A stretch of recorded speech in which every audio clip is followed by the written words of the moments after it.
बिस्मिल्लाहिर्रहमानिर्रहीम। हुसैन इब्न अली ने इनकी हकीकत को बेनकाब कर दिया और हुसैन ने सिर्फ 10 मुहर्रम 61 हिजरी ही को बेनकाब नहीं किया, हुसैन आज भी बेनकाब कर रहा है। हुसैन इब्न अली ने वो चेहरे, वो खिलाफत जो बादज रसूल रसूल के वारिस होने का दावा कर रहे थे, हुसैन इब्न अली ने हकीकत मुसलमानों के सामने और लोगों के सामने अयां कर दी। हुसैन इब्न अली न लश्कर लेके आए थे, ना इरादा जंग से घर से निकले थे। हुसैन इब्न अली ने महीनों में नहीं, हफ्तों में नहीं, लम्हों में खिलाफत को हमेशा के लिए ऐसा बेनकाब किया। हुसैन इब्न अली ने हमेशा के लिए इस फतह को ऐसे अपने नाम किया, और वो जो दुनिया के तीसरे हिस्से का मालिक बन के बैठा था, वो जिसने अपनी मर्जी के गवर्नर लगाए थे, जो ये समझ था कि मेरे पास लाखों का लश्कर है, मैं हुसैन के पैगाम को जमाने में नशर ही नहीं होने दूंगा, एक लकोदक सहरा का हुआ कत्ल जमाने में कैसे बेनकाब हो जाएगा। वो ये समझता था कि सहरा में बहाया हुआ खून जमाने में इनकलाब कैसे लाएगा। वो ये समझता था कि हुसैन को मैंने सरजमीन इराक के एक ऐसे रेगिस्तान और ऐसे सहरा में कत्ल किया है कि हुसैन के कत्ल की खबर शहरों तक भी पहुंचने न दूंगा। लेकिन हुसैन इब्न अली ने उसे हमेशा के लिए ऐसा हराया, ऐसा हराया, ऐसा हराया। हुसैन ऐसा जीता, ऐसा जीता, ऐसा जीता कि आज पूरी दुनिया में गैर मुस्लिम हुसैन को जिंदाबाद कह रहे हैं और मुसलमान यजीद को मुर्दाबाद कह रहे हैं। हुसैन गैर मुस्लिमों में जिंदाबाद हो गया और यजीद मुसलमानों ही में मुर्दाबाद हो गया। यह है जदीद जमाना। जैसे जैसे तरक्की कर रहा है, सोशल मीडिया का इनकलाब आया, इलेक्ट्रॉनिक प्रिंट मीडिया से निकलते हुए जब घर घर में मीडिया पहुंचा, तो हुसैन इब्न अली का पैगाम घर घर में चला गया। वो जो पहले कहा करते थे कि मजल से हुसैन में न जाना निकाह टूटेगा, आज लोगों ने हथेलियों में जिक्र हुसैन सुना, हाथों में जिक्र हुसैन सुना, खबर घर घर चली गई, बात घर घर चली गई। तो आज हर एक ने, जितने लोग बैठे हैं, यकीनन आप सोशल मीडिया देखने वाले लोग हैं, आज कोई गैर शिया भी है, आज की रात देख लेना, हर कोई अपना पैगाम ये लगाएगा, हुसैन ने दीन बचाया, हुसैन ने दीन बचाया, हुसैन ने दीन बचाया।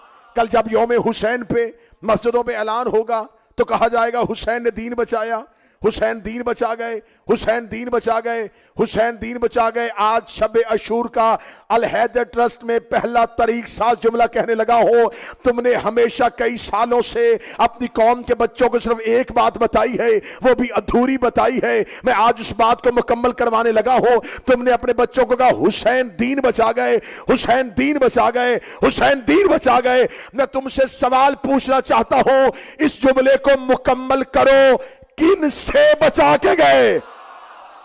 हाथ उठाओ जो हुसैन के नौकर बैठे हो।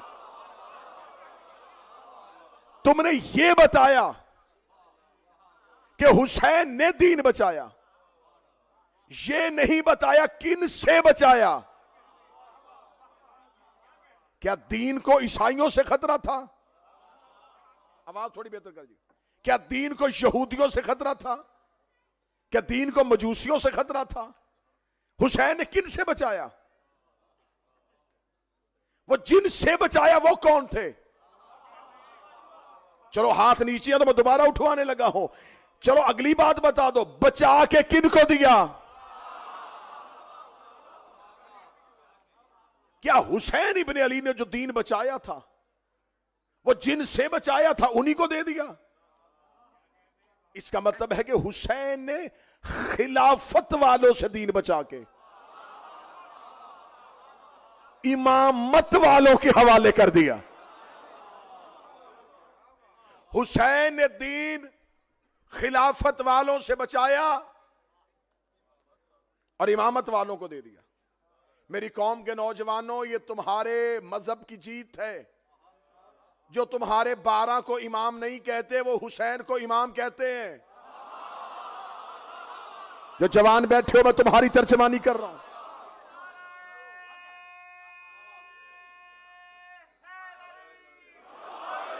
इमाम आली मकाम,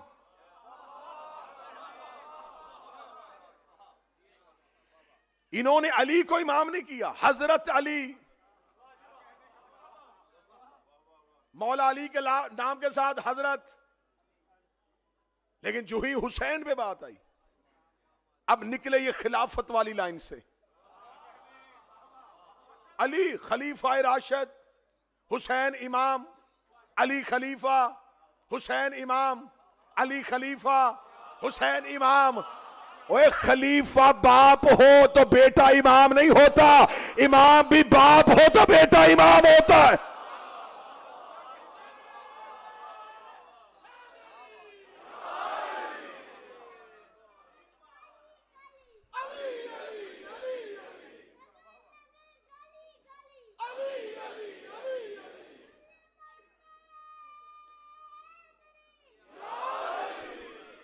यार अल्लाहुम्मा सल्ली अला मुहम्मद वाले।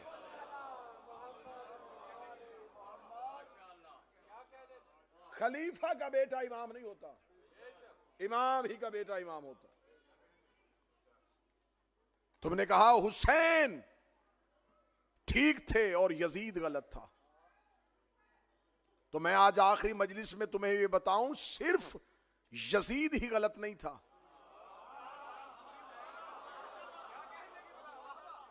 हुसैन ने दीन बचाया, हुसैन ने दीन बचाया। इसका मतलब कि दीन गलत हाथों में चला गया था तो हजूर फिर करबला हम 10 मुहर्रम 61 हिजरी से शुरू नहीं करेंगे। आपने इस्लाम, आपने कुर्बानी हुसैन से शुरू किया। आपने कहा हाँ हुसैन की कुर्बानी हक पे थी, हुसैन सदाकत के अलंबरदार थे, हुसैन का फैसला हक का फैसला था। आप कह रहे हैं हुसैन ने दीन बचाया, इसका मतलब दीन गलत हाथों में चला गया था। अगर दीन गलत हाथों में था, मैं अल हैदर ट्रस्ट में इतने मजमे को गवाह बना के पूछने लगा हूं, यजीद तक ये दीन पहुंचाया किसने था? अगर ये दीन गलत हाथों में चला गया था तो यजीद के हाथों तक ये दीन कैसे पहुंचा? इसका मतलब है कि यजीद के हाथों तक ये दीन पहुंचाया गया। यजीद के हाथों में दीन किसने पहुंचाया था? यजीद को खिलाफत के लिए सेलेक्ट उसके बाप माविया ने किया था। माविया अबू सुफियान का बेटा था। अब बात और पीछे चली गई। अब हम पूछना चाहेंगे, इसका मतलब यजीद मर्जी से तख्त में नहीं बैठा, उसे उसके बाप ने बिठाया था। अब बताओ, उसे उसके बाप को दमिश्क में किसने भेजा था? उसके बाप को दमिश्क का हाकिम किसने बनाया था? उसके बाप पर यह कर्म नवाजी किसने की थी? तो कहते जी तीसरे खिलाफत के दौर में यजीद को पूरा दमिश्क दे दिया गया था। दूसरे खलीफा ने उसके नाम पे खत लिख दिया था। इसका मतलब है कि उसे तीसरे खलीफा ने बिठाया था। अब बताओ, तीसरे खलीफा का फैसला किस कमेटी ने किया था? कहते शूरा कमेटी ने किया था। वो कमेटी किसने बनाई थी? वो दूसरे ने बनाई थी। वो दूसरे को किसने बिठाया था? वो पहले ने बिठाया था। इसका मतलब है सिर्फ यजीद ही मुजरम नहीं था, जिसने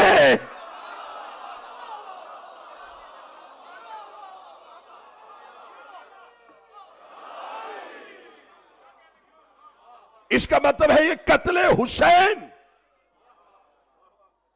हुसैन का इल्जाम सिर्फ यजीद के सर पे नहीं, जिसने अपना अपना किरदार अदा किया उन सब को कटहरे में लाना पड़ेगा। मैं आपकी ताईद से जुमले कहना चाह रहा हूं। यजीद गलत था तो इस गलत को सही जगह पे क्यों बिठाया? अगर यजीद गलत था तो गलत को जगह तो गलत नहीं थी भाई, जगह तो गलत नहीं थी। इसका मतलब वो बैठने वाला गलत था।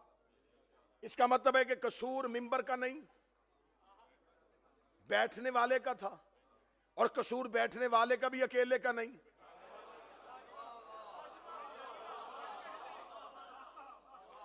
भाई दुनिया में ये असूल है कि इन्वेस्टिगेशन करने वाले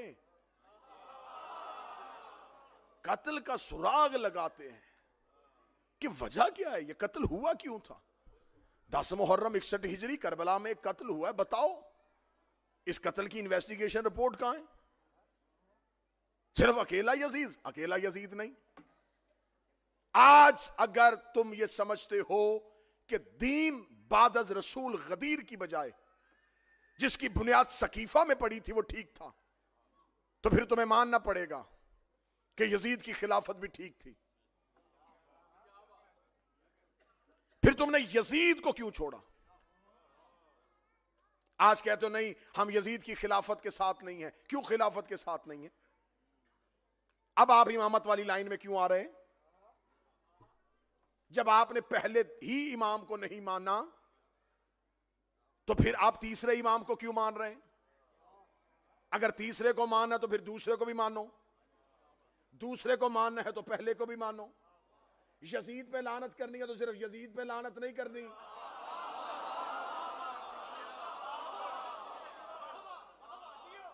फिर बात तो पीछे की पीछे चलती जाएगी। मैं जिम्मेदारी के साथ लफ्ज कहने लगा हूं। आप हमें बताएं, ये जो यजीद तख्त पे बैठ गया था ये अपनी मर्जी से नहीं बैठा।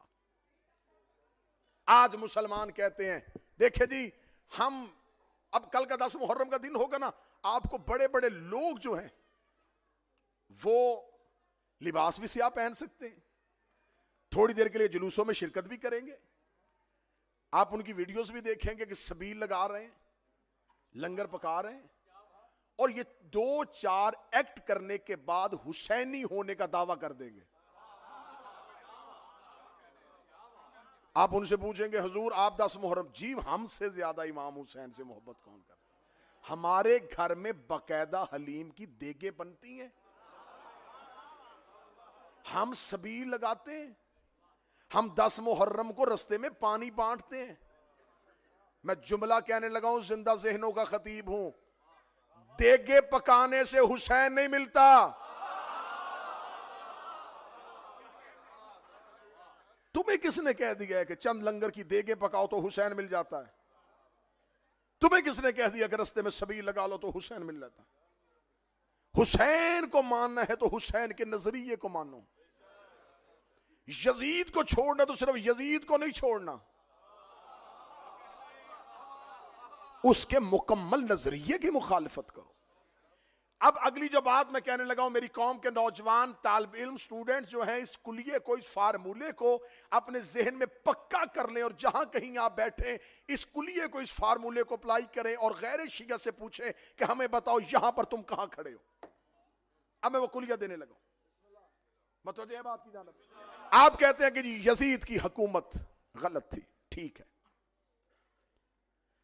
आप खिलाफत के कायल होते हुए, इमामत के नहीं, आप रहे खिलाफत के कायल, नजरिया खिलाफत को माने, नजरिया खिलाफत को तस्लीम करते हुए आप मुझे यजीद की खिलाफत को गलत साबित करके दिखाएं। यजीद पे लानत सिर्फ अलीउन वलीउल्लाह पढ़ के की जाती है।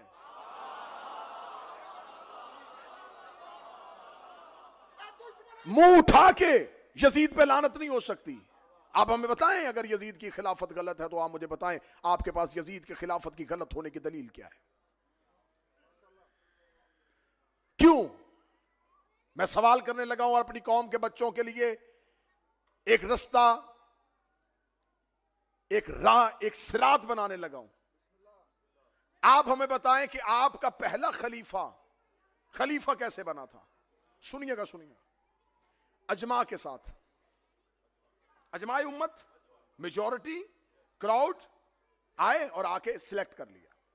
और आप आज तक इस बात पे पक्के हैं कि तुम शिया जो करना कर लो, हम इस खिलाफत को नहीं छोड़ सकते, हम इस निजाम के बनाए हुए खलीफा को तस्लीम करते हैं जो इजमाए उम्मत से बने। हमने आपके सामने कुरान पढ़ा, आप नहीं माने, हमने हदीसें पढ़ी, आप नहीं माने, हमने आपकी मिन्नतें की, भाई मान जाओ, ये तरीका ठीक नहीं था। आपने कहा नहीं, हम इसी नजरिए के कायल हैं। अजमाए उम्मत के साथ ये फार्मूला तय पा गया है, ये सदर इस्लाम से तय पा गया था, ये इस्लाम की इब्तिदा से तय पा गया था। रसूल के बाद ये फैसला हो चुका है कि उम्मत की मेजॉरिटी जिसे सिलेक्ट कर ले उसे खलीफा बना लिया जाता है। जब तुमने ये कुलिया बना लिया था, जब तुमने ये कानून पास कर लिया था, तो फिर तुम्हें इस पर रहना चाहिए। जबकि तुमने ये कानून बनाया है कि जिसे मेजॉरिटी खलीफा बना ले वो होता है। तो इस कानून का मुकम्मल इतलाक यजीद की खिलाफत पे हो रहा है, क्योंकि जिसे सिर्फ मदीने के 40 लोग खलीफा बनाए, तुम उसे मान लेते हो, तो उसे तो दुनिया के तीसरे हिस्से से वोट मिल गया था। एक तरफ मदीने के 40 लोगों का बनाया खलीफा, एक तरफ दुनिया के 3 हिस्सों से वोट लेके बना हुआ खलीफा। तो फिर इसकी खिलाफत उस खिलाफत से ज्यादा मजबूत है। अगर आपका पहला खिलाफत का असूल ठीक है तो आपकी पहली खिलाफत के असूल के मुताबिक यजीद की खिलाफत ठीक है। आपने दूसरा खलीफा कैसे बनाया? पहला जाता हुआ दूसरे को नॉमिनेट करके चला गया था कि मेरे बाद इसे खलीफा मान लेना। आपने कहा जी हमारे पास ये असूल भी है कि अगर पहला खलीफा जाता हुआ किसी दूसरे का नाम दे जाए तो वो खलीफा हो जाता है। तो यजीद के पास ये असूल भी था, उसे उसका बाप जाता हुआ नॉमिनेट कर गया था, उसके बाप ने उसका ऐलान कर दिया था कि मेरे बाद ये होगा। इसका मतलब तुम्हारी जो दूसरी खिलाफत का असूल है वो भी यजीद के पास। तुम्हारे पास तीसरा खलीफा कैसे बना था? शूरा कमेटी से 6 बंदों की कमेटी थी, उन्होंने बंद कमरे में मीटिंग करके कुर्रा नाम का निकाल दिया था और तुमने कहा हां ऐसा खलीफा हो जाता है। अगर ऐसा हो जाता है, तुमने 6 बंदों की कमेटी का बनाया खलीफा मान लिया, उसने 18,000 मुफ्तियों से फतवा लिया है। यजीद को छोड़ना इतना आसान नहीं होगा तुम्हारे लिए। हम अब यहां पर जब तुमने देखा कि पांव भारी हो रहा है तो तुम हुसैन के कैंप में आ रहे हो। अब हम भी तुम्हें नहीं आने देंगे, अब हम भी दरवाजे पे खड़े हैं। अब आप हमें बताएं कि आप हुसैन के हामी बनना चाहते हैं। आप कहते हैं हम जल्दी जल्दी हुसैन के कैंप में आ जाएं क्योंकि उधर बहुत ज्यादा लानत इकट्ठी हो रही है, तो अब हमें हुसैनी हो जाना चाहिए, अब हमें हुसैन के कैंप में आ जाना चाहिए। अब तुम हुसैन के कैंप में नहीं आ सकते, हम तुम्हारा इस्तकबाल करेंगे, हम दोनों हाथ फैला के तुम्हें सीने से लगाएंगे, लेकिन अगर तुम हुसैन के नजरिए को तस्लीम करके आओगे, लेकिन अगर तुम अपनी जान बचाने के लिए, अपने आप को लानत से बचाने के लिए हुसैन के कैंप में आ रहे हो तो ऐसे तो हम भी नहीं आने देंगे। अगर आप आ ही रहे हैं तो आप हमें बताएं कि आपके पास ये तीनों खिलाफत के असूल हैं और ये तीनों खिलाफत के असूल यजीद के पास हैं। इसका मतलब है अगर अजमा से बना खलीफा ठीक होता है, यजीद के पास अजमा था, नामजद करने वाला खलीफा ठीक होता है, यजीद के पास नामजद था। अगर आपके पास शूरा कमेटी वाला खलीफा होता है, यजीद के पास कमेटी का फैसला था, तो आज आप कैसे कह रहे हैं हुसैन सही है यजीद गलत है, हुसैन सही है यजीद गलत है, हुसैन सही है यजीद गलत है? अगर हुसैन सही कहना है तो बात पूरी करनी पड़ेगी। हुसैन सही है, अजमा गलत है, हुसैन सही है, नामजद करना गलत है, हुसैन सही है, कमेटी गलत है। तुम्हें आखिर में मानना पड़ेगा गदीर सही है, सकीफा वाला सिर्फ गदीर सही है।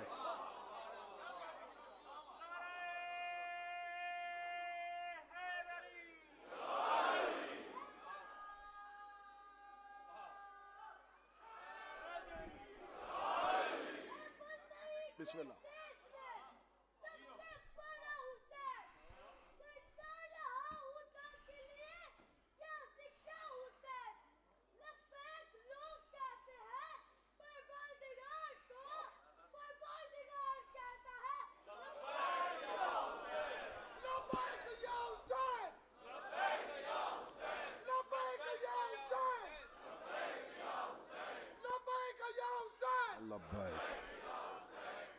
बहुत अच्छे मेरी बात की। इसका मतलब है कि आपको अगर हुसैन के कैंप में आना है तो आपको निजाम में गदीर को तस्लीम करना पड़ेगा। इस्लाम की बका गदीर में है। करबला सिर्फ और सिर्फ हुसैनियत और यजीदियत की जंग का नाम नहीं, करबला गदीर की हमायत और गदीर की मुखालिफत का नाम है। आपने बेशक कह के लफ्ज ये मैं फिर कहने लगा हूं, इस बात को इसको जहन में रखिएगा। करबला जंग है तहफ्फुज़े विलायत की, क्योंकि जो सामने खड़े थे वो ला इलाहा पे कायल थे, वो मोहम्मद रसूलुल्लाह पे कायल थे। आज कहते हैं जी हुसैन इब्न अली ने सिर्फ इनकार किया था, हुसैन ने इनकार कर दिया था कि मैं तेरी बैयत नहीं करूंगा। हुसैन ने इसलिए बैयत नहीं की थी कि वो फासिक था, वो शराबी था। वो तहज्जुद गुजार भी होता तो हुसैन बैयत ना करते।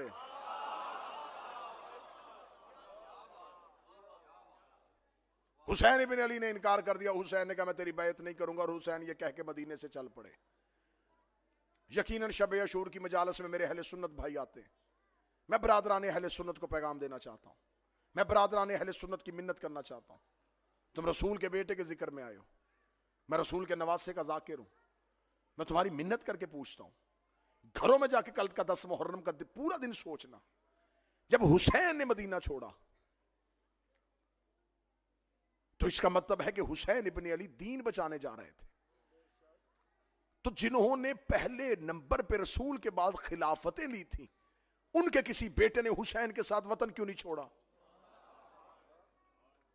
चलो वापस चलते हैं, बताते हैं कि यह वाकया कब हो रहा है। 11 हिजरी को रसूल दुनिया से गए, 61 हिजरी को यजीद जैसा बदकिरदार तख्त पे बैठ गया। 50 सालों में एक नस्ल नहीं गुजरती, सिंगल जनरेशन का दौर होता है 50 साल। इसका मतलब है जो रसूल के दौर में बच्चा था, हुसैन के दौर में जवान था। जो रसूल के दौर में जवान था, हुसैन के दौर में बूढ़ा था। अगली सतर अपने सीनों के साथ दिलों में उतारना। जिस वक्त यजीद तख्त पे बैठा, उस वक्त वो लोग जिंदा थे जिन्होंने नबी के कांधों पे हुसैन देखा था। वो लोग मौजूद थे। खुम्मे गदीर पे रसूल ने कितने सहाब हैं जो अहले सुन्नत की तवारीख में नकल हुए हैं? कम अज कम तादाद 80,000, ज्यादा से ज्यादा 1,40,000। 1,40,000 अगर रसूल की आखिरी हज में जिंदा है, तो 50 साल में अगर आप उनमें यह कर दें कि इनमें से 40,000 दुनिया से चले गए, तो 1,00,000 तो था, आधे दुनिया से चले गए, आधे तो थे। तो इन 60-70 हजार असहाब के होते हुए, मैं फजाइल पढ़ रहा हूं, हुसैन के साथ सिर्फ 72 क्यों है? मैं फजाइल पढ़ रहा हूं, मैं नतीजा दे रहा हूं आज की तकरीर का। और हुसैन के साथ जो 72 थे, उन सब के नाम तारीखों में लिखे। हुसैन ने शब अशूर सबके नाम लिखवा दिए थे, कबीले लिखवा दिए थे, कद लिखवा दिए थे, रंगत लिखवा दी थी। अगर हुसैन ये सब कुछ ना लिखवाते, मुझे हुसैन की कसम, आज मुअर्रख अगर सिर्फ हुसैन की तादाद होती ना 72 है, लोग अपनी मर्जी के नाम उन 72 में लिख देते।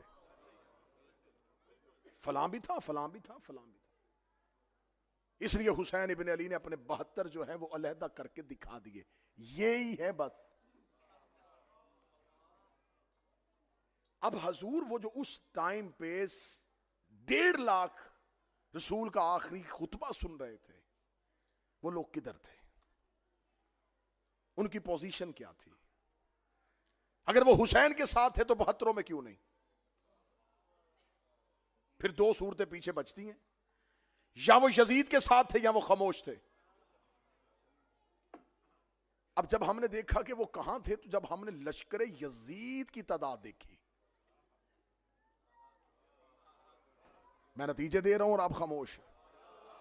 मेरी मजबूरी साउंड हो सकता है, आपकी मजबूरी नहीं हो सकता, और मैं इसका आदी हो गया हूं, ये हर साल इसी तरह चलना है।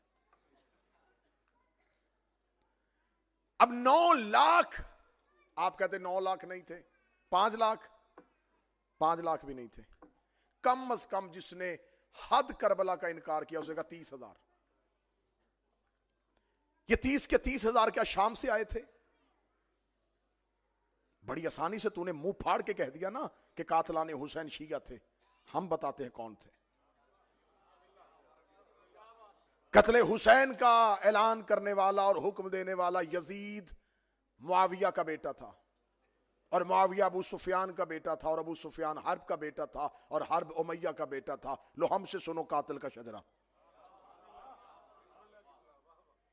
जिसे उसने करबला में सिपा सलार बना के भेजा था, उसका नाम उमर इब्ने साद था, और वो साद बिन अबी वकास सहाबी का बेटा था। हमें बताओ ये हसीन बिन नुमैर कौन था? हमें बताओ शिम्र जिल जोशन का ताल्लुक किसके साथ था? हमें बताओ कि अशस, सरदार अशस बिन कैस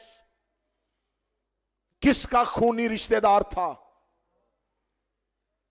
तो कातलाने हुसैन का तो शजरा खुला हुआ है। सिर्फ यजीद के सर पे कत्ले हुसैन का जुर्म नहीं था, सिर्फ औलाद रसूल के साथ जुल्म का जुर्म इसके सर पे नहीं। 61 हिजरी को इसने नवासा रसूल की शहादत, 62 हिजरी आती है और ये मदीने पे हमला कर देता है। मदीने पे हमला करके 23,000 असहाबे पैगंबर यजीद की फौज के हाथों कत्ल होते हैं। 1,000 मदीने की खवातीन के साथ गुनाह किया जाता है। उसी अगले साल 63 हिजरी में जितनी अहले सुन्नत तारीख है सारी की सारी रकम कर रही हैं, 1,000 वो बच्चा मदीने में पैदा हुआ जो यजीद की फौज के गुनाह का नतीजा था। मस्जिद नबवी में घोड़े बांधे गए, मस्जिद नबवी के अंदर असहाबे पैगंबर की लाशें सड़ती रहीं, खाना काबा के गिलाफ को आग लगाई गई। ये सब कुछ क्या शाम में बैठा हुआ एक शख्स कर रहा था? चलो वो तो शाम में बैठ के हुक्म दे रहा था। कितना बड़ा कलेजा चाहिए मुसलमान होके काबे के गिलाफ को आग लगाने के लिए, कितनी बड़ी जुर्रत चाहिए। ला इलाहा इल्लल्लाह का इकरार करने के बाद मस्जिद नबवी के अंदर किसी को कत्ल करना। ये सब कुछ जो हो रहा था एक हुक्म दे रहा था और हजारों अमल कर रहे थे। तुमने हमें एक दिया है, हजारों कहां हैं? आज शबे आशूर है, हम हुसैन के हिस्से में हैं। हमने पूरी दुनिया में गालियां सुनते सुनी हैं, हम पिस के रह गए हैं। तुमने हर दौर की हुकूमत ने हमें दीवार से लगाने की कोशिश की है। हम तुमसे पूछते, तुमने 1400 साल से सिर्फ एक शख्स सामने किया हुआ है, यजीद यजीद यजीद, कान पक गए हमारे। बताओ उसके हुक्म पे अमल करने वाले वो हजारों कौन है? उन हजारों के नाम तारीखों में क्यों नहीं आ रहे? फिर वो 1,000 बच्चा जो यजीद की फौज के गुनाह की वजह से मदीने में पैदा हुआ, मुझे किसी रवायत में नहीं मिला कि उसी साल किसी ने मदीने के बाहर गड्ढा खोदा हो और वो सारे बच्चे उस गड्ढे में फेंक के दफना दिए हो। हां, सबने लिखा कि हां ऐसा हुआ था, 1,000 बच्चा पैदा हुआ था। इसका मतलब वो 1,000 बच्चा पैदा हुआ होगा तो वो बड़ा भी हुआ होगा, बड़े हुए होंगे तो जवान भी हुए होंगे, जवान हुए होंगे तो शादियां भी हुई होंगी, शादियां हुई होंगी तो फिर उनके भी बच्चे पैदा हुए होंगे, उनके बच्चे पैदा हुए तो वो भी जवान हुए होंगे, वो जवान हुए तो उनकी शादियां भी हुई होंगी, उनकी शादियां हुई तो उनके बच्चे भी पैदा हुए। तो इसका मतलब है कि नस्ल 1,000 से चली थी, लाखों में पहुंच गई होगी। तो अब अगर कोई लाखों में से एक यजीद को बाप कह दे तो हमें फिक्र ही कोई नहीं है। जो जब जहां यजीद का दिफा करेगा, हमें फौरन पता चल जाएगा कि ये खून की कशिश है। जो मोहब्बतें आले मोहम्मद पे गालिब आ रही है। सवाल है मेरे अहले सुन्नत दोस्तों, सवाल है मेरा सुन्नी भाइयों, जाके तारीखों में पता करो कि आखिर इतनी सितम जरीफी, इतना जुल्म कि 50 साल और 50 साल के बाद जिस मिंबर पे रसूल बैठते थे उस मिंबर पे कोई शख्स हाथ में शराब का जाम लेके बंदर को गोद में लेके बैठा हुआ। ये सब कुछ अचानक हुआ नहीं। अगर यजीद ने ये बैयत मांगी है तो उसके अंदर ये हौसला कहां से आया? इसका मतलब है कि उसे ये हौसला कहीं से मिला था। उसे पता चल गया जब मेरा बाप बिला शिरकत गैर दमिश्क में इस्लाम का ऐसा हाकिम बन सकता है कि वह अपनी मर्जी से अजानें दिलवा रहा है और अपनी मर्जी से नमाजें पढ़वा रहा है, और कैसे कैसे बदकिरदार लोगों को मुसलमानों के ऊपर गवर्नर बना रहा है। यह सब कुछ सिर्फ 61 हिजरी में नहीं हुआ।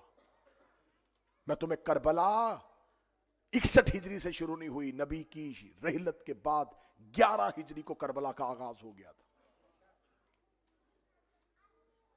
हम करबला को 10 मुहर्रम से हम भी नहीं लेंगे। मेरी कौम के नौजवानों, अगर फलसफाई करबला जानना है तो करबला 10 मुहर्रम से शुरू नहीं हो रही। हमें पीछे जाना पड़ेगा 11 हिजरी में, जब पहली बार दरवाजा रसूल पे शोर हुआ था। यह करबला का आगाज है। मैं फजाइल पढ़ रहा हूं। वो खालिद बिन वलीद जिसे तुमने आज इस्लाम का हीरो बनाया है, जिसे सैफुल्लाह के लकब से याद करके बच्चों को सिलेबस की किताबों में पढ़ाते हो, उसने पूरे का पूरा कबीला कत्ल कर दिया, बनी मुस्तलिक। और तुमने आज किताबों में लिखा जी इसलिए कत्ल कर दिया कि वो ज़कात नहीं दे रहे थे, वो मुनकरीन ज़कात थे, वो ज़कात के मुनकर नहीं थे, जिस तरीके से ली जा रही थी वो नहीं देना चाहते थे। वो कहते हां हम देंगे ज़कात, लेकिन ये क्या गसब शुदा खिलाफत को हम ज़कात दें? हमारी मर्जी से खलीफा बनाया, जब खिलाफत में हमारी मर्जी ने, हम ज़कात क्यों दें? नहीं देना चाहते थे वो ज़कात। पूरी एक रात में पूरे का पूरा कबीला कत्ल हुआ। क्या वो मुसलमान नहीं थे? उसी कबीले का मालिक बिन नवैरा जैसा सहाबी, जिसको उसी रात खालिद बिन वलीद ने मलाउन ने कत्ल किया, उसके सर की खोपड़ी जो है, उसका सर काट के आग के ऊपर उसकी खोपड़ी के अंदर हांडी पकाई गई। एक रात में उसकी जौजा के साथ गुनाह किया गया। ये सब कुछ तारीख की किताबों में ये गंदगी लिखी है, तो फिर इसको अपने गले में डालो। ये सब साफ करके फिर हुसैन के घर आओ।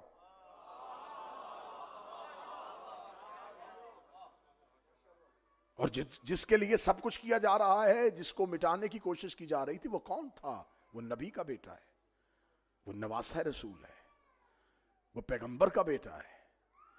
रसूल मदीने की मस्जिद में बैठे थे, एक सहाबी ने आकर रसूल से सवाल किया, या रसूल अल्लाह, हम अपनी औलाद से मोहब्बत करते, क्या वजह है कि उतना हमारी औलाद हमसे मोहब्बत नहीं करती?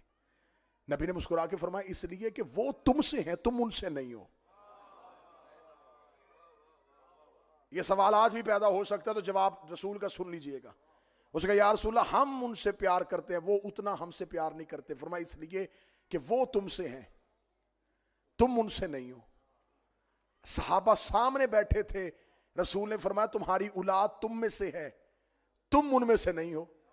यह कहने के बाद नबी ने अपनी अबा को खोला और एक बच्चे को सीने से लगाया और लगा के, हुसैन और मिन्नी व अना मिनल हुसैन, लेकिन मेरा बेटा हुसैन, लेकिन सिर्फ मेरा बेटा हुसैन ही मुझसे नहीं, मैं भी हुसैन से हूं। यह वजह नहीं है कि रसूल ने गोद में पाला था तो वो हुसैन बना। मैं सत्र कहने लगा, जो करीब है मेरा साथ दे देना। यह वजह नहीं है कि रसूल ने गोद में पाला था तो वो हुसैन बना। वो हुसैन था तो नबी ने गोद में पाला है। ये नहीं है कि रसूल ने घुट्टी दी है तो वो हुसैन बना। वो हुसैन था तो नबी ने जुबान चुसवाई है। वो हुसैन था तो नबी ने कांधों पे बिठाया है। हुसैन और मिन्नी व अना मिनल हुसैन, मैं हुसैन से हूं। इसका मतलब है कि फजीलत रसूल सिर्फ रसूल ही हुसैन को नहीं दे रहे, सिर्फ फजाइल रसूल से हुसैन को नहीं मिल रहे, हुसैन से भी रसूल को मिल रहा है। सिर्फ ये हुसैन यकतरफा मोहब्बत नहीं कि सिर्फ हर फजीलत रसूल हुसैन को दे रहे। मेरा बेटा है, मैंने गोद में पाला है, मैंने कांधों में बिठाया है, मैंने सजदे में पुष्ट में बिठाया है। रसूल अगर सिर्फ कहते ना कि हुसैन और मिन्नी, तो फिर पता होता कि हर फजीलत रसूल ने हुसैन को दी है। रसूल ने कहा अना मिनल हुसैन है। इसका मतलब है कि कुछ फजीलतें हुसैन ने भी रसूल को दी है, और जो नाने को देता हो उसे हुसैन कहते। जो नाने को फजाइल दे उसे हुसैन। रसूल ने मदीने की मस्जिद में मिंबर पे बैठ के कहा हुसैन मिन्नी व अना मिनल हुसैन।